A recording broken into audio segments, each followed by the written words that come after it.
সবাই সৌজন্য শেখাতে। আগে তো সব্যসাচী আসতো বিজেপির ওখানে গিয়ে বসে থাকতে পারে, সৌজন্য করতেছে, আসলে প্রেম করতেছে। আসলে পাল্টি খাওয়ার আগের পূর্বাভাস। ও তৃণমূলে যাচ্ছে, তৃণমূলের সব সুবিধা দেবে, বিজেপি থেকে জারমান নেওয়া হয়ে গেছে। এই সৌরভ গাঙ্গুলির সাথে মিল আছে, জানেন তো? সৌরভ বামে ছিল, বামে ক্ষমতা, বামে যাই। তারপরে অমিত সাথে ক্ষমতা, জয়সা খুব দেখতে ভালো, জয়সাতেই যাই। তারপরে জয়সার থেকে যা যা নেবার নেওয়া হয়ে গেল। তারপর দিদি কি সুন্দর চটি পরে, কি অসাধারণ চটি, কি ভালো লেখে, দিদিতে যাই। অনন্ত মহারাজ শিখে গেছে। তো আমি তো বিজেপি থেকে যা যা পর পেয়ে গেছি, 6 বছর জন্য রাজ্যসভার এমপি হয়ে গেছি। তো রাজ্যসভায় যদি আমি চলে যাই সাংসদ, 6 বছর সরাতে পারবো না, এখন সরাতে পারবো না। এবার তৃণমূল থেকে কোনটা কোনটা নেবার সেটা নেব। আমি রাজবংশ, আমি এটাকে উত্থান করাবো। অনন্ত মহারাজকে যারা টিকিটের ব্যবস্থা করে দিয়েছিল, আবার বলছি, অনন্ত মহারাজকে যারা টিকিটের বন্দোবস্ত করে দিয়েছিল, আগে শাস্তি তাদের হওয়া দরকার। আর ওই সুভাষ সরকার, সে ব্লেজার পরে ঘুরে বেড়াচ্ছে। গ্রীষ্মকালে একটা টিভি চ্যানেলকে ইন্টারভিউ দিচ্ছে, গায়ে ব্লেজার, মানে মন্ত্রী ছিল এক সময়, ব্লেজারটা খুলতে পারছে না, গরমে দাবদায় মরে যাচ্ছে। সে নাকি পাবলিক থেকে ভোট দেবে, লোকের জামা কাপড় ছেড়ে আর ওর গায়ে ব্লেজার গ্রীষ্মকালে। মানে উন্মাদ পাগলা তো হয়, সে নাকি শিক্ষিত লোক। ওই রকম শিক্ষিত রাস্তাঘাটে পড়ে তাহলে অসুবিধা নেই, ওই পাগলদের নিয়ে ক্ষমতায় বসান, মন্ত্রী করুন, ওই শিক্ষিত তো আগে তারা। অনন্ত মহারাজের মতো গোটা শতখানেক লোককে বিজেপি বড় বড় জায়গায় নিয়ে গেছে, প্রত্যেকেই সরকারি করেছে, প্রত্যেকে নোংরামি নষ্টমি করেছে, আর পাল্টি খেয়েছে। ক্ষমতা পেয়ে যাওয়ার পরেই পাল্টি খেয়েছে। ওইগুলো পাল্টিবাজ, এখনো কিছু পাল্টিবাজ শুধু ঘুরে বেড়াচ্ছে, জানেন তো? দেখছি যদি একটা টিকিট পাই, তারা লোকসভাতে পায়নি, এবার উপনির্বাচনের চেষ্টা করেছিল, পাইনি। বেচারিদের খুব মন খারাপ, বলে ঠিক আছে, তোদের মন খারাপ করে লাভ নেই, তোদের ইনকামের ব্যবস্থা করে দেবো, এই বিভিন্ন টাকা পয়সা পাইয়ে দেওয়ার ব্যবস্থা করে দেবো, হয়তো করে দিচ্ছে। না হলে তারা বিজেপিতে থেকে জাম করে তৃণমূলে চলে আসবে। আপনি মাসুম আক্তারকে দেখছেন, 20 বছর ধরে শাসক যারা ক্ষমতায়, একভাবে যারা ক্ষমতায় আছে, যেখানে গেলে আমার সুবিধা, যেখানে গেলে আমার লাভ, যাদের মধু পাওয়া যায়, যেখান থেকে মধু পাওয়া যায়, তাদের বিরুদ্ধে বাম আমলে, তারপর তৃণমূল আমলে 20 বছর ধরে যখন থেকে সাবালক হয়েছি, একভাবে বলে এসেছি, নিজের বারে বারে ক্ষতি হয়েছে, মৃত্যুর মুখে পড়েছি, পাল্টে খাইনি অন্তত। তাই এই ভাষায় কথা বলতে হবে, যে ভাষা কথা বলছি। 2026-এর নির্বাচনী কিভাবে ঘুরে দাঁড়াবে বিজেপি? ঘুরে দাঁড়াবে না তো, ঘুরে দাঁড়াবে না, ঘুরে দাঁড়াবার কোনো চিত্র এখনো খুঁজে পাইনি। যখন ঘুরে দাঁড়ানোর চিত্র খুঁজে পাবো, আপনি বুমটা নিয়ে আসবেন, বলে দেবো। খেলা হবে, খেলা হবে, কে কোথায় যাবে, কোন পদ পাবে, কে সভাপতি হবে, কে ওজিএস হবে, কে কোন পদে গিয়ে আবার নতুন করে খাবে, ধাবে ঝাবে লাভে। আমার মনে হয় যাদের পরিচিত মুখ, তাদের কাউকে কোনো পদ দেওয়া উচিত নয়। বঙ্গ বিজেপিতে যারা পরিচিত, মানে যাদেরকে সবাই চেনে, তাদের কাউকে কোনো পদ দেওয়া উচিত নয়। সভাপতি প্রসঙ্গেও কি আপনার এই দাবিতে অনড় থাকবেন? একদম আনকুড়া লোকানো, যদি তার মধ্যে ন্যূনতম স্বচ্ছতা থেকে থাকে। আর যদি দরকার আমার সাথে কথা বলে নিই যে আদৌ সে স্বচ্ছ কিনা। কেউ কেউ বলছে যখনই চোরের সন্ধান দেওয়া হয়, তখন নেতারা চোরের সাথে চোরকে ডাকে, ডেকে বলে, এই তুই তো খুব মাল লোক খাচ্ছিস রে, আমাকে ভাগ দে, ভাগ দে, ভাগ দে, সঙ্গে সঙ্গে ভাগ দিয়ে দেয়। নেতারা তখন তার হয়ে গুণগান খায়, আর যে অভিযোগ করলো তার কি করে বাঁশটি হয়, সেই বন্দোবস্তটা করে দেয়। This is BJP. ধন্যবাদ। যে লক্ষ্মীর ভান্ডারে 1000 টাকা দিয়ে লোক ভোট দিয়েছে, এটা নিয়ে গর্ব করবেন না? এটা খুব ইতিবাচক ভোট নয়, কিন্তু এটা খুব নেতিবাচক ভোট। বন্দ্যোপাধ্যায়ের সঙ্গে অনন্ত মহারাজের সাক্ষাৎ ঘিরে বাড়ছে জল্পনা। উনি যদিও বলছেন যে সৌজন্য সাক্ষাৎ, আপনার কি মনে হয়? কিচ্ছু সাক্ষাৎ দেয়, সবাই সৌজন্য সাক্ষাৎ। আগে তো সব্যসাচী আসতো বিজেপির ওখানে গিয়ে বসে থাকতে পারে, সৌজন্য করতেছে, আসলে প্রেম করতেছে। আসলে পাল্টি খাওয়ার আগের পূর্বাভাস। ও তৃণমূলে যাচ্ছে, তৃণমূলের সব সুবিধা দেবে, বিজেপি থেকে জারমান নেওয়া হয়ে গেছে। এই সৌরভ গাঙ্গুলির সাথে মিল আছে, জানেন তো? সৌরভ বামে ছিল, বামে ক্ষমতা, বামে যাই। তারপরে অমিত সাথে ক্ষমতা, জয়সা খুব দেখতে ভালো, জয়সাতেই যাই। তারপরে জয়সার থেকে যা যা নেবার নেওয়া হয়ে গেল। তারপর দিদি কি সুন্দর চটি পরে, কি অসাধারণ চটি, কি ভালো লেখে, দিদিতে যাই। দিদি আবার দেবে বলেছিল কোথায়, শালবনীতে ইস্পাত কারখানা। আমি স্পেনে যাই দিদির সাথে, দিদিও হাঁটছে, আমিও হাঁটি, দৌড়ে দৌড়ে হাঁটি। আর ওখান থেকে ঘোষণা করে দিই আমি শিল্পপতি, আমি আর ক্রিকেটার পতি নয়, আমি শিল্পপতি। শালবনীতে হলো না, এবার নাকি গড়বে তাতে হবে। তাহলে এখনো ওই দিকে আছে, দিদি যেদিকে ধায় আমি সেই দিকে যাই, কারণ পাওয়ার আছে। এরপরে আসবে কি, ওই আইএসএফ পশ্চিমবঙ্গে প্রধানমন্ত্রী হবে, এই মুখ্যমন্ত্রী হবে আইএসএফ। বা তোমার দল কি, তোমার নাম পৌলুমি পার্টি, তোমার নামে নাম পার্টি, পৌলুমি পার্টি, পশ্চিমবঙ্গে ক্ষমতা এলো, আর তুমি মুখ্যমন্ত্রী হলে। এবার দিন রাত সৌরভ গাঙ্গুলি তোমার কাছে পড়ে থাকবে, 24 ঘন্টা তোমার কাছে পড়ে থাকবে। এই বাংলার মাটি বিভৎস খাঁটি। তো অনন্ত মহারাজ শিখে গেছে। তো আমি তো বিজেপি থেকে যা যা পাওয়ার পেয়ে গেছি, 6 বছর জন্য রাজ্যসভার এমপি হয়ে গেছি। তো রাজ্যসভায় যদি আমি চলে যাই সাংসদ 6 বছর সরাতে পারবো না, আমি সরাতে পারবো না। এবার তৃণমূল থেকে কোনটা নেবা সেটা নেব। আমি রাজবংশ, আমি এটাকে উত্থান করাবো। অনন্ত মহারাজকে যারা টিকিটের ব্যবস্থা করে দিয়েছিল, আবার বলছি, অনন্ত মহারাজকে যারা টিকিটের বন্দোবস্ত করে দিয়েছিল, আগে শাস্তি তাদের হওয়া দরকার আছে। পরিষ্কার কথা বলে আরো কিছু লোককে টিকিট দেওয়া হবে, যারা লোকসভায় ভুলভাল টিকিট দিয়েছিল, আগে শাস্তি তাদের হবে। জল কামানের সামনে শাড়ি পরে যে পড়ে গিয়েছিল, পড়ে গেল। এই ভিডিওটা ঠিক হয়েছে তো? অমিতকে কিন্তু পাঠাতে হবে, টিকিটটা আমার দেবে না। আমি যে বিজেপির জন্য কত খাটছি, মহিলা বাহিনী, আমি দেখাতে হবে আমাকে। আর ওই সুভাষ সরকার, সে ব্লেজার পরে ঘুরে বেড়াচ্ছে। গ্রীষ্মকালে একটা টিভি চ্যানেলকে ইন্টারভিউ দিচ্ছে, গায়ে ব্লেজার, মানে মন্ত্রী ছিল এক সময়, ব্লেজারটা খুলতে পারছে না, গরমে দাবদায় মরে যাচ্ছে। সে নাকি পাবলিকে থেকে ভোট দেবে, লোকের জামা কাপড় ছেড়ে আর ওর গায়ে ব্লেজার গ্রীষ্মকালে। মানে উন্মাদ পাগলা তো হয়, সে নাকি শিক্ষিত লোক। ওই রকম শিক্ষিত রাস্তাঘাটে পড়ে তাহলে অসুবিধা নেই, ওই পাগলদের নিয়ে ক্ষমতায় বসান, মন্ত্রী করুন। ওই শিক্ষিত তো তাকে তাড়ান। সবচেয়ে সমাজের ক্ষতিকর কারণ জানেন তো? শিক্ষিত লোকগুলো ভণ্ড চিটিং বাজায়, ধান্দা বাজায়, বরঞ্চ আম লোকগুলো সরল সাদা সিধা হয়। এটা মাথায় রাখুন। তাই আমি পরিষ্কার করে বলে রাখছি, অনন্তজি খুব ভালো কাজ করেছেন। আপনার বিশাল রাজপ্রাসাদ টিভিতে দেখেন, আপনি বলেছিলেন গোটা পশ্চিমবঙ্গের মালিক আপনি, তাহলে মাননীয় মালিক আপনি। তার মাননীয় কাছে যাবেন, রাজা কথা, উনি বাংলার মুখ্যমন্ত্রী, আপনি গোটা পশ্চিমবঙ্গের রাজা, শুধু কোচবিহার রাজা নয় কিন্তু। রাজা মিলে গেল, আর আটি বিজেপি গড়াগড়ি খেলো, আটি বিজেপি গড়াগড়ি খেলো। আমি তালিকা দেবো, 100 জনের মতো তালিকা দেবো। কত? অনন্ত মহারাজের মতো গোটা 7খানেক লোককে বিজেপি বড় বড় জায়গায় নিয়ে গেছে, প্রত্যেকেই সহায়তারি করেছে, প্রত্যেকে নোংরামি নষ্টমি করেছে, আর পাল্টি খেয়েছে। ক্ষমতা পেয়ে যাওয়ার পরেই পাল্টি খেয়েছে। ওইগুলো পাল্টিবাজ, এখনো কিছু পাল্টিবাজ শুধু ঘুরে বেড়াচ্ছে, জানেন তো? দেখছি যদি একটা টিকিট পাই, তারা লোকসভাতে পায়নি, এবার উপনির্বাচনের চেষ্টা করেছিল, পাইনি। বেচারিদের খুব মন খারাপ, বলে ঠিক আছে, তোদের মন খারাপ করে লাভ নেই, তোদের ইনকামের ব্যবস্থা করে দেবো, এই বিভিন্ন টাকা পয়সা পাইয়ে দেওয়ার ব্যবস্থা করে দেবো, হয়তো করে দিচ্ছে। না হলে তারা বিজেপিতে থেকে জাম করে তৃণমূলে চলে আসবে, যার সময়ের অপেক্ষা। যে লোক নিজের ঘরকে ছেড়ে দিল, নিজের ঘর, কংগ্রেস তার ঘর, অনায়াসে চলে গেল, সে নাকি বিজেপির মধ্যে পবিত্রতা খুঁজে পেল। মানে আজ থেকে 4 মাস 5 মাস আগে পর্যন্ত নরেন্দ্র মোদী হচ্ছে ঘাতক, নরেন্দ্র মোদী হচ্ছে ভারতের গুন্ডা, নরেন্দ্র মোদী হচ্ছে ভারতের সবচেয়ে লজ্জা, ধিক্কার, চোর, চিটিং মাচ্ছা চোর।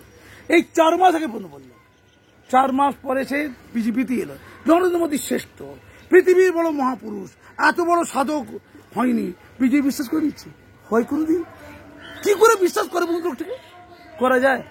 আপনি মাসুম আক্তারকে দেখছেন, 20 বছর ধরে শাসক যারা ক্ষমতায়, একভাবে যারা ক্ষমতা আছে, যেখানে গেলে আমার সুবিধা, যেখানে গেলে আমার লাভ, যাদের মধু পাওয়া যায়, যেখান থেকে মধু পাওয়া যায়, তাদের বিরুদ্ধে বাম আমলে, তারপর তৃণমূল আমলে 20 বছর ধরে যখন থেকে সাবালক হয়েছি, একভাবে বলে এসেছি, নিজের বারে বারে ক্ষতি হয়েছে, মৃত্যুর মুখে পড়েছি, পাল্টি খাইনি অন্তত।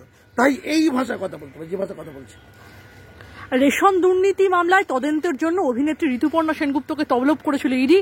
এর আগে তিনি সেই তলবে সাড়া না দিলেও আজ গেলেন। আপনার কি মনে হয় ঋতুপর্ণার মতো জনপ্রিয় অভিনেত্রীরাও এর সাথে যুক্ত থাকতে পারে? ডাকছে কেন? আপনাকে ডাকেনি কেন? আমাকে ডাকেনি কেন? সুস্থ হ্যাঁ, এত খুঁজে খুঁজে তাকেই ডাকলে কেন? ঋতুপর্ণাকে বলি, আপনি কি ইচ্ছু করেনি? উনি বলছিলেন আমি রেশন দুর্নীতি কি তাই জানি না। এখানেই আমার মধ্যে প্রশ্ন আছে। তাহলে উনি খুব ভালোভাবে জানেন, মানে ওনাকে রেশন দুর্নীতি মামলায় ডাকা হয়েছে, বাকি বুলেট সাথে নাকি ওনার পরিচয় ছিল, শাহজাহানদের সাথেও ছিল নাকি, জ্যোতিপ্রিয় মল্লিকের সাথে নাকি ছিল, লোকে বলছে, আমি জানি না। মানে উনি বলছেন যে রেশন দুর্নীতি কি তাই জানেন? উনি কি পশ্চিমবঙ্গে বাস করেন? উনি কি অশিক্ষিত? উনি কি সমাজ সম্বন্ধে কোনো খোঁজ রাখেন না? রেশন দুর্নীতি বলে যে একটা বড় দুর্নীতি স্ক্যাম হচ্ছে, তার জন্য যে মন্ত্রী জেলে আছে, উনি কি এটাও জানেন না? উনি বলছেন রেশন দুর্নীতি কি সেটাই জানি না। বলে ঠাকুরগারে কেড়ে আমি তো কলা খাইনি। ওনার এই কথাতেই মনে হচ্ছে দেয়ার ইজ সামথিং রং। 2026-এর নির্বাচনে কিভাবে ঘুরে দাঁড়াবে বিজেপি? ঘুরে দাঁড়াবে না তো, ঘুরে দাঁড়াবে না। ঘুরে দাঁড়াবার কোনো চিত্র এখনো খুঁজে পাইনি। যখন ঘুরে দাঁড়ানোর চিত্র খুঁজে পাবো, আপনি বুমটা নিয়ে আসবেন, বলে দেবো। খেলা হবে, খেলা হবে, কে কোথায় যাবে, কোন পদ পাবে, কে সভাপতি হবে, কে ওজিএস হবে, কে কোন পদে গিয়ে আবার নতুন করে খাবে, ধাবে ঝাবে লাভে। আমার মনে হয় যাদের পরিচিত মুখ, তাদের কাউকে কোনো পদ দেওয়া উচিত নয়। বঙ্গ বিজেপিতে যারা পরিচিত, মানে যাদেরকে সবাই চেনে, তাদের কাউকে কোনো পদ দেওয়া উচিত নয়। সভাপতি প্রসঙ্গেও কি আপনার এই দাবিতে অনড় থাকবেন? একদম আনকুড়া লোকানো, যদি তার মধ্যে ন্যূনতম স্বচ্ছতা থেকে থাকে, আর যদি দরকার আমার সাথে কথা বলে নিই যে আদৌ সে স্বচ্ছ কিনা, কারণ ওরা তো মিস করবে, ওরা যাকে অস্বচ্ছ তাকেই স্বচ্ছ পাবে। তারপরে একদিন বলে লোকটা সত্যি খুব খারাপ ছিল, তো আমরা বুঝতে পারি, তো আপনি বুঝতে পারেননি? আপনার ওই দলে চোর চিটিং মার ছ্যাচর কারা বসেছে আমি জানি, বলে দেবো? এই বুমে বলবো না, আসুন না, বলে দিচ্ছি আমি তো বলেছিলাম আপনাদেরকে, ওজিএস সাহেব আপনাকে বলেছিলাম, মনে পড়ে না? কেউ কেউ বলছে যখনই চোরের সন্ধান দেওয়া হয় তখন নেতারা চোরের সাথে চোরকে ডাকে, ডেকে বলে এই তুই তো খুব মাল লোক খাচ্ছিস রে, আমাকে ভাগ দে ভাগ দে ভাগ দে, সঙ্গে সঙ্গে ভাগ দিয়ে দেয়। নেতারা তখন তার হয়ে গুণগান গায়, আর যে অভিযোগ করলো তার কি করে বাঁশটি হয় সেই বন্দোবস্তটা করে দেয়। This is BJP. ধন্যবাদ। সুগত রায় একদম বলা চলে রাজ্যের যে শাসক দল, সেই শাসক দলের বর্ষিয়ান সাংসদ তিনি এখন বলছেন এই শেষ আর নয়, ভোটে জিতেই অবসর ঘোষণা টিএমসির এই হেভিওয়েট সাংসদের। কি বলবেন? উনি অনেক কিছু করেছেন, সারদার সাথে ওনার বড্ড ভক্তি ভালোবাসা, আবার উনি একটা কোনো অনুষ্ঠানে এই বেশি বয়সে নাচছিলেন, গাইছিলেন। জীবনে কি পায়নি, ওনার সব কিছু পাওয়া হয়ে গেছে, মিলে গেছে জীবনের সব লেনদেন। কখনো একটা বিশেষ বয়সে ওনাকে রোমান্টিসিজম করতে দেখা গেছে, কি নেই। মাননীয়ার শুরুতে, মাননীয়ার মধ্য গগনে, এখন মাননীয়ার কি গগন জানি না। কেউ কেউ বলছে অন্তিম গগন, অন্তিম সময়, কেউ কেউ বলছে না না না আবার শুরু হচ্ছে, শেষের শুরু এটা। উনি তো আর থাকবেন কেন? ওনার 16 কলা পূর্ণ হয়েছে, খ্যাতি, প্রতিপত্তি, রাজনীতি 16 কলা পূর্ণ। উনি একটু বিশ্রাম নেবেন, খাবেন দাবেন ঘুরবেন, খাবেন দাবেন ঘুরবেন। কিন্তু এই যে অবসর ঘোষণা, এবারও তিনি প্রতিদ্বন্দ্বিতা করলেন দমদম থেকে, এর পেছনে রাজনৈতিক সমীকরণ কি থাকতে পারে বলে আপনার মনে হয়? ওনার ধারণা ছিল দমদমে জিতবো, শেষবারের মতো একটা সেঞ্চুরি হাঁকালেন, জিতে দেখিয়ে দিলেন এই বুড়ো হাড়ও ক্ষমতা আছে। এবং দিদি যে বলে যে শুধু তরুণদের দিয়ে হবে, বলে না অভিষেকরা, দুটো গোষ্ঠী ছিল তো, তরুণ প্রবীণ, নবীন প্রবীণ আছে না, তো প্রবীণরাও যে বুড়ো হাড়ে ভেলকি দেখাতে পারে, তো ওনার তো ভেলকি দেখানো দরকার ছিল। উনি বুঝেছিলেন জিতবো, জিতে দেখিয়ে দিয়েছেন। ফলে ওনার গরিমা জল মানে জলজল করছে একদম। অনেকে ওনার সঙ্গে খুব কটূক্তি করছিল বিভিন্ন কারণে, কটূক্তি, উনি তার ভোটের বাক্সে জবাব দিয়ে দিয়েছেন। এই জয়লাভ করার পর এখনই তো সেই সুসময় যে জয়ীর বেশে বিশ্রাম, পরাস্ত হয়ে গিয়ে পরাজিতের বেশে বিশ্রাম, তো খুব একটা আরাম দেয় না। ওই বিশ্রাম কি আরাম দেয়? উনি জয়লাভ করেছেন। কেন জয়লাভ, কি জন্য জয়লাভ, কি কারণে জয়লাভ, কে জয়লাভ, কিভাবে জয়লাভ, ও সব জায়গায় যাচ্ছিলেন। জয় লাভ, লাভটা আছে, উনি লাভ করেছেন, লাভ। এবার উনি কিসের প্রতি লাভ দেখাচ্ছেন?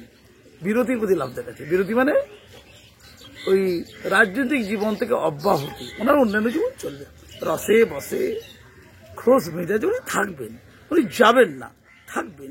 তবে এই আর টেনশন নিতে ভালো লাগছে না, টেনশনের পেনশন ওনার ভালো লাগছে না। এবার মজা, আনন্দ, খেলাধুলো সব হবে। ধন্যবাদ। এদিন বরানগরের একটি অনুষ্ঠানে দাঁড়িয়ে সৌগত রায় কার্যত বলেন 2024-এর লোকসভা ভোটে টিএমসির, আমি কোট আনকোট বলছি, তিনি বলছেন তৃণমূল কংগ্রেসের সাপথ্যের নেপথ্যে ছিল মহিলা ভোটারদের ভূমিকা অনেকটাই, এবং দমদমের এই সাংসদের কথায় মহিলারাই হলেন আসল রক্ষাকর্ত্রী। বস্তি থেকে শুরু করে গ্রামের যে সকল মহিলারা লক্ষ্মীর ভান্ডার পেয়েছেন তারাই আমাদের ঝুলি ভোটে ভরিয়ে দিয়েছেন। তবে যে সকল মহিলা শহরের বড় বড় আবাসনে থাকেন তারা তৃণমূল কংগ্রেসকে ভোট দেননি বলে দাবি করছেন সৌগত রায়। কি বলবেন? তো ভয়ঙ্কর অভিযোগ করছেন একটা শ্রেণীকে ধরে। বিভাজন লেখা তৈরি করলেন। এতদিন তো কত বিভাজন ছিল, নারী পুরুষের বিভাজন, ধনী দরিদ্রের বিভাজন, তারপরে মতুয়া ভোট, মুসলমান ভোট, আদিবাসী ভোট, ব্রাহ্মণ ভোট, দলিত ভোট, কত ভোটের বিভাজন ছিল। এটা একটা বিভাজন হলো। নারীদের মধ্যে ধনী ঘরের নারী আর গরিব ঘরের নারী বিভাজন। তাহলে সন্দেশখালীর মহিলারা কাকে কাকে ভোট দিয়েছে একটু দেখা দরকার আছে। আচ্ছা, টাকা দিয়ে ভোট দেওয়া, এটা তো টাকা দেওয়া, জাস্ট ক্যাশ তুলে দেওয়া, যে এর মধ্যে কি গর্বের খুব কিছু আছে? টাকাটা কার, কেন টাকা, কিসের টাকা? মানে তাহলে বলতে চাইছেন ক্যাশ টাকা তুলে দেবো, ভোটটা নিয়ে নেব। এই বিভিন্ন সরকারি দপ্তর বলে ঘুষ দাও কাজ নাও। কি বলে? ঘুষ দাও কাজ নাও। ঘুষ দেবে না, কাজ পাবে না, কিন্তু একবার ঘুষ। আমি উন্নয়নের গল্পটা বাদ দিয়ে বলছি। উন্নয়ন বলতে কি এটা বোঝায়? হ্যাঁ, বুঝলাম মানুষের 1,000 টাকার মূল্য আছে। একটা পরিবারে পাঁচজন মহিলা, সে 5,000 টাকা পেল। একটা পরিবারে 5টি মেয়ে 5,000 টাকা পেল। তো ন্যাচারালি 5,000 টাকা গরিব ঘরের মহিলারা পায় না। যেহেতু ক্যাশ টাকা, লিকুইড টাকা তুলে দেওয়া, ওই টাকাটা করতে গেলেও তার সন্ধান কোথায়? এই টাকাতে কি কাজ হতে পারতো? কল্যাণমূলক কাজ, গঠনমূলক কাজ, সৃজনশীল কাজ কি হতে পারতো? মানুষ দেখছে না, মানুষ লিকুইড টাকাটা পেয়ে যাচ্ছে। এই যে শুভেন্দু অধিকারীরা বলেছিল যে আমি 3 কোটি লাখ টাকা দেবো, 3,000 টাকা দেবো, কিন্তু লোক খায়নি। কেন জানেন তো? কবে জিতবে, 3,000 দেবে কি দেবে না, বাংলার লোক কথার সাথে কাজের মিল থাকবে কি থাকবে না দরকার নেই বাবা। দিদি 500 এতদিন দিচ্ছিল, ঠিক ভোটের আগে 1,000 হয়ে গেছে। আর আদি আর তফসিলি উপজাতি দিচ্ছিল 1200 হয়ে গেছে। তো মানুষ টাকা পছন্দ করে, বাংলার লোকের ক্যাশ টাকা খুব দরকার। তো আমাদের সৌগতবাবু মনে করেছে যে মহিলারা বিপুল ভোট দিয়েছে, তাহলে মহিলারা তৃণমূল সরকারের যে গণ উন্নয়নমূলক কাজ, তৃণমূল সরকারের যে ভাবাদর্শ, তৃণমূল সরকারের যে কৌলিন্য, তৃণমূল সরকারের যে মানব সেবা, তৃণমূল সরকারের যে আইন শৃঙ্খলা, তৃণমূল সরকারের যে রাজ্যের প্রকৃত গঠনমূলক উন্নয়ন, তৃণমূল সরকারের যে রাজ আদেশ, তৃণমূল সরকারের যে জনাদেশ, এই কোনোটারই তেমন কোনো মূল্য নেই। একটা আদেশেরই মূল্য আছে, টাকা দেওয়ার আদেশ। অর্থাৎ টাকা দেওয়ার জন্য একটা সরকারের কি ক্ষমতা আছে? কিছু লোকে টাকা দেয়, টাকাটা তো ক্যাশ, কোত্থেকে পায়, কিসের টাকা, কার টাকা? এবার একজনকে টাকা দিচ্ছে আর একজনের প্রাপ্য টাকা পৌঁছে দেবেন। ধরুন আপনি আমার থেকে 100 টাকা পান, কত টাকা পান? 100 টাকা। তা আমার উচিত আপনাকে 100 টাকা ফ্রি দেওয়া নাকি? আমি আপনাকে 100 টাকা দিলাম না, কারণ আপনাকে দিয়ে আমার লাভ নেই, আর আপনি আমার কাজকলা করতে পারবেন না। আমি দিলাম একটা ক্ষমতাশালী গুন্ডাকে 150 টাকা, আমার 50 টাকা লোকসান হয়ে যাচ্ছে, ঠিক আছে? তাহলে আমার ক্ষমতাশালী গুন্ডা মানে ভোট ক্ষমতা, এখানে গুন্ডা মানে ভোট ক্ষমতার গুন্ডা, ঠিক আছে? তাহলে জনগণের ইনফ্রাস্ট্রাকচার ডেভেলপমেন্ট, রাস্তাঘাট, এই আমাদের হসপিটাল, জনস্বাস্থ্য থেকে আরম্ভ করে শিক্ষা, সর্বত্র উন্নয়ন দরকার ছিল। সেইটাকে ভুলুণ্ঠিত করা, এটা দায় ছিল সরকারের, ভোটে জেতা সরকারের দায় ওটা। সেই দায়িত্ব পালন না করে ওই গুন্ডা যেটা বললাম না, আমার লাভ আছে ওখানে দিলে, আমি সেই টাকাটা যেটা আমার সস্তা জনপ্রিয়তা দেবে, যার প্রাপ্য তাকে দিলাম না, আমি অন্য একটা লোকাল গুন্ডাকে দিয়ে দিলাম। তো তাকে হাতে রাখলে আমার অন্য কোনো লাভ আছে, তাকে সেই পাওয়ার জন্য কিন্তু এন্টাইটেল নয় খাতা কলমে। কিন্তু বাংলার রাস্তা এই টাকা খরচের জন্য এন্টাইটেল, বাংলার হসপিটাল এই টাকাটা খরচের জন্য এন্টাইটেল, বাংলার স্কুল কলেজ এই টাকা খরচের জন্য এন্টাইটেল, বাংলার যারা সরকারি কর্মী তারা ডিএ পাওয়ার জন্য এন্টাইটেল। তারা তাদের প্রাপ্যটা পেল না, সেই টাকাটা আমি ওই নিজের স্বার্থ পূরণের জন্য যাকে দেবার কথা নয় তাকে দিয়ে দিলাম। এবং সেই টাকাটা দিয়ে সে কি করবে? হয়তো তাদের কিছু ব্যক্তিগত কাজকর্ম সম্পূর্ণ করবে। সেটা কি উন্নয়ন নাকি? এটা এই ক্ষমতায়ন মনে করেন নাকি? নারীদের ক্ষমতায়ন কি ওটা বোঝায়? গোটা পশ্চিমবঙ্গে অসহায় মহিলারা তারা লাঞ্ছিত হচ্ছে, কিছু কায়েমি শক্তিশালী মহিলা তারা পুরুষদেরকে অনেক সময় মিসগাইড করছে, আর অজস্র আদিবাসী, দলিত, পিছিয়ে পড়া অন্তত প্রান্তিক ঘরের মহিলারা পুরুষদের অত্যাচারিত হচ্ছে। উল্টোটা বলছে, তাদেরকে সুরক্ষা দেওয়ার চেষ্টা কি হচ্ছে? তাহলে কি কামদানি হতো? তাহলে কি ওই গাইঘাটা হতো, বরুণ বিশ্বাস মারা গেল? তাহলে কি সন্দেশকারী হতো? তাহলে কি পার্ক স্ট্রিট হতো? তাহলে কি হাঁসখালি হতো? মহিলাদের ইজ্জতটা কোথায়? ইজ্জত কাকে বলে? ইজ্জত কি খায় না মাখে? তাদের ইজ্জতের দরকার নেই, তাদের 1,000 টাকা দরকার। কিন্তু ওই 1,000 টাকাটা দেবার জন্য তার এই রাজনীতি করার দরকার ছিল না। তার রাজনীতিতে আসা কিন্তু ডেভেলপমেন্টের জন্য। সেই মৌলিক কাজটা একটা সরকার একটা রাষ্ট্রকে ডেভেলপ করে, সেই কাজটা তিনি করলেন না। আপনাকে একটা উদাহরণ দিই, এই যেমন দুর্নীতির বিরুদ্ধে লড়াই, তার বাড়ির লোক যদি অপরাধ করে, আমি অফিসের কথা কিন্তু বলছি না, বাড়ির লোক বলেছি কিন্তু, তাহলে যারা সৎ লোক হয়, শ্রেষ্ঠ লোক হয়, যারা প্রকৃত সরকার হয়, সরকারের মাথা হয়, তারা কিন্তু কাউকে ছেড়ে কথা বলে না। আমেরিকার প্রেসিডেন্ট নিশ্চয়ই মাননীয়ার চেয়ে একটু পাওয়ারফুল, যদিও অত পাওয়ার তার আছে কিনা জানি না, মাননীয়ার পশ্চিমবঙ্গে যা পাওয়ার আছে, কেউ কেউ তো সব মহিলা হিটলার না কি সব পড়ে, আমি তো জানি না। সেই বাইডেনের ছেলে, আমেরিকার প্রেসিডেন্টের ছেলে বাইডেন, সেই বাইডেনের ছেলে কি অপরাধ করেছে? সে নাকি লাইসেন্সহীন একটা বন্দুক ব্যবহার করেছে। আমেরিকাতে জানেন যত জনসংখ্যা তার চেয়ে বেশি অস্ত্র লোকের কাছে আছে। প্রত্যেক লোক অস্ত্র কিনতে পারে, রাখতে পারে, যেটা ভারতবর্ষে অসম্ভব। তারপরে তো গণখুনোখুনি হতে পারে। আমরা কি তেমন দেখেছি? কোথাও কোথাও হয়, কোথাও কোথাও কিছু বিকৃত মানুষ স্কুল কলেজের মধ্যেই বন্দুক চালিয়ে দেয়। আমেরিকাতে যত লোক বাস করে 30 কোটি, আমার মনে হয় বন্দুকের লাইসেন্স তার চেয়ে বেশি লোক পেয়েছে। মানে এক একজনকে দুটো করে থাকতে পারে, যাই না। তো তেমনই একটা লাইসেন্স না নিয়ে একটা বন্দুক রেখেছিল কে? ওই বাইডেনের ছেলে। আর অবৈধ মাদক নাকি তার কাছ থেকে পাওয়া গেছে। কোনো মাদক টাদক, কত তো লোক মাদক খায়, এখানে তো ঘরে ঘরে মাদক পাওয়া গেছে। শুধু এই অভিযোগে তার নাকি 25 বছরের কতদিন নাকি জেল আছে হয়েছে। হ্যাঁ, খবর কাগজ দেখুন, প্রতিদিন একটু ঘাঁটুন। তো এই জেল থেকে অব্যাহতি দেওয়ার ক্ষমতা কার আছে? প্রেসিডেন্ট আছে। আমাদের ভারতবর্ষে যেমন ফাঁসি থেকে অব্যাহতি দেওয়ার ক্ষমতা কার আছে? ভারতের প্রেসিডেন্টের, রাষ্ট্রপতির আছে। ওখানেও রাষ্ট্রপতি তার বাবা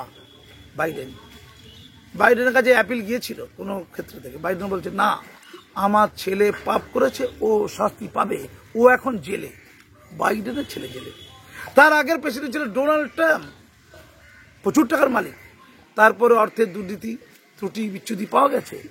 হ্যাঁ, তার জন্য নজিরবিহীনভাবে তারও জেলের নির্দেশ হয়েছে, তিনিও জেলে থাকছেন।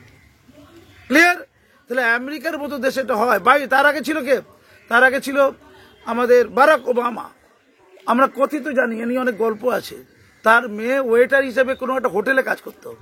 সে পরিচয় দেয়নি আমার বাবা আমেরিকার রাষ্ট্রপতি। অবশেষে পরিচয় পাওয়ার পরে তুলকালাম কীর্তি। সে কোনো পরিচয়, এত লো প্রোফাইলে থাকতো। মাননীয়া আপনার যারা নেতা মাথা তাতা, তাদের প্রোফাইলটা যেন কেমন চাতা, তারা বিরাট বড় হাতা মাথা, ভাবা যায় না। আপনি বলুন না সরকার কাকে বলে? আমরা আমেরিকার অনেক ত্রুটি বিচ্ছুতি দেখি, বলি না যে জ্যাঠামশাইগিরি করছে। কিছু তো তাদের আছে ডিসিপ্লিন। আপনার কি ডিসিপ্লিন আছে? রাষ্ট্র কাকে বলে? যিনি রাষ্ট্রের মাথায় থাকে তাকে দায়বদ্ধ হতে হবে, তাকে উন্নয়ন করতে হবে, কাউকে ছাড়পত্র দেবে না। ঘরের লোকের শাস্তি আগে হবে, তাই তো? ঘরের লোকের শাস্তি আগে হবে। হরিয়ানার মুখ্যমন্ত্রী জেলে গেল, আমাদের দিল্লির মুখ্যমন্ত্রীও জেলে গেল, আমাদের ঝাড়খণ্ডের মুখ্যমন্ত্রী জেলে গেল। কতজন জেলে যেতে পারে? মাননীয়ার এখানে যে চুরি হয়েছে সকলে জানে। মাননীয় তো তাদের জেলে পাঠাতে পারেন, তাই তো? যেমন বাইডেন তার ছেলেকে জেল সুনিশ্চিত করেছে। অপরাধ থেকে খুব ভয়ঙ্কর। যে দেশে গণহারে অস্ত্র থাকে অবশ্যই লাইসেন্স পাওয়া খুব জলবাদ। লাইসেন্স পাওয়া, তার ছেলে কোনো কারণে হয়তো উদ্ধত্তবশত চাইলেই লাইসেন্স পায়, লাইসেন্সটা রাখেনি। এইটা অপরাধ তো? এটা খুন নয়, রেপ নয়, কিছু নয়, তার জেল। মাননীয় একটু শিখবেন, এই বাস্তবতা বুঝুন।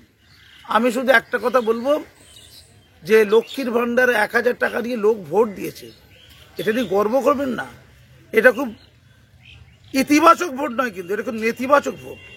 লোককে টাকা দিয়ে ভোট দেওয়া, সরকারি দপ্তরে বেআইনিভাবে ঘুষ দিয়ে কাজ উদ্ধার করার মতো। কথা ক্লিয়ার? এইটুকু বুঝে নিন। এটা কোনো পবিত্র কম্ম নয়, এটা অপবিত্র কম্ম। শর্টকাট রাস্তায় জনগণের ট্যাক্সের টাকা জাস্ট বিতরণ করে নিজের ওই সিংহাসনটাকে সুরক্ষিত করা। তাহলে এনি গর্ব হতে পারে না। আপনি বলেন উন্নয়ন, আমি ধিক্কার জানাচ্ছি। শুধু পশ্চিমবঙ্গ নয়, ভারতবর্ষে মানুষের প্রকৃত কল্যাণ সাধন না করে, মানুষকে স্বাবলম্বী না করে, ইনফ্রাস্ট্রাকচার ডেভেলপমেন্ট না করে, রাজ্যের প্রকৃত উন্নয়নে দায়িত্বশীল না হয়ে যেখানে যে কাঁচা টাকা বিলি করা হচ্ছে, দিয়ে দিলাম টাকা, এই পদ্ধতি কখনো উন্নত মানের পদ্ধতি হতে পারে না। আর লক্ষ্মীর ভান্ডার শুধুমাত্র গরিব লোকদের জন্য তো নয়, যে কোনো নারীদের জন্য। যেমন আমি একটা ইনকাম করি, লক্ষাধিক টাকা ইনকাম করি, আমার স্ত্রী লক্ষ্মীর ভান্ডার পাওয়া উচিত নয়, টাকা পাওয়া উচিত নয়। সেও যদি আবেদন করে সেও টাকা পেয়ে যাবে। সে করি না আবেদন, অনেক লোক আবেদন করেছে। আমি অনেক শিক্ষক, ডাক্তার, প্রফেসর দেখাতে পারি, তার বউরা লক্ষ্মীর ভান্ডার টাকা দেয়।